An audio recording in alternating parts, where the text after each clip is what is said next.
Hi Chris, great to see you again yesterday. Just to recap on the work that we did, you were complaining of catching your iron shots a little bit thin and pulling the odd shot or overdrawing the odd shot to the left. As we can see here, looking down the target line, as you make your backswing, there's a tendency just to rock back on the heels ever so slightly.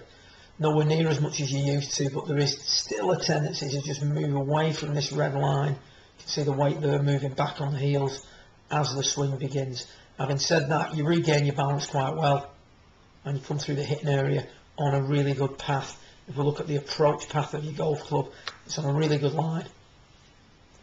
And nicely across the left chest at that point. You can see there that the hands are now tracing the grid down on the mat, as is the club. Beautiful position at that point, and then on the way through, the club retraces that position nicely. So the swing's on a great line, and as you said, you're experiencing good results with your driver, and the overall line of your shots was pretty good as well during your session. There was the odd one that was just sort of overdrawn, and the reason for that is if we look at you here through the hitting area, you're losing the angles between the right forearm and the shaft too much on the way through. You can see there that the right side expands nicely, and then there's a scoop in action and an impact. If we just look here, we've not got a great deal of shaft lean at that point, so there's a tendency for you to sort of, if you will, the traditional release of the club, where the club head as you come through the hitting area is passing your hands. What we'd like to see is a little bit more like we see here with Dave Toms, lovely angle there between the right forearm and the shaft of the golf club, and we've got to try and maintain that through the hitting area. You can see there that angle is still maintained.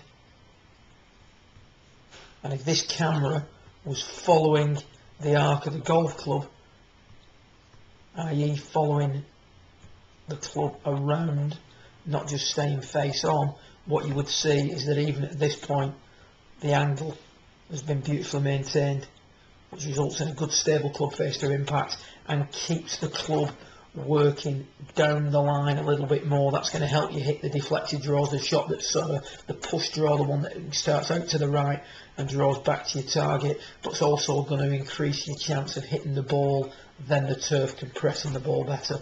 So what we look at here is the drill where we're going to block the top of the grip and your right forearm.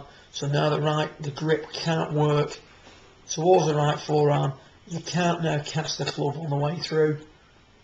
The idea is to just get a feeling of much more shaft lean through impact. You can see there now that the shaft lean has increased, so you're hitting down on that golf ball more and driving it out forward, getting a much better strike. And if you want to get a feel for that at warm-up stage when you're out on the range, just hit some knockdown shots like we're doing towards the end of your lesson. It's going to stabilise your ball flight and it's going to improve your quality of strike. Good luck with it, and see you again in a week or so's time. Well done.